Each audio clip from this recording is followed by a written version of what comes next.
عزیزم تو روز تولدت داری ظرف میشوری؟ بیا بریم. نمیخواد. بیا. واقعا افتخار. آره فردا بشور.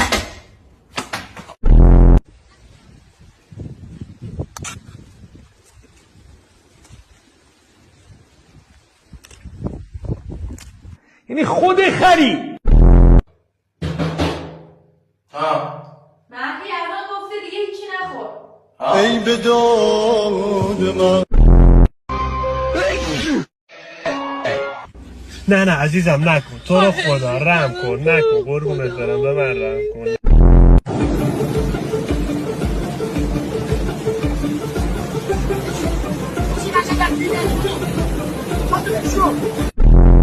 اصلا بهت نمیگفتم خودت.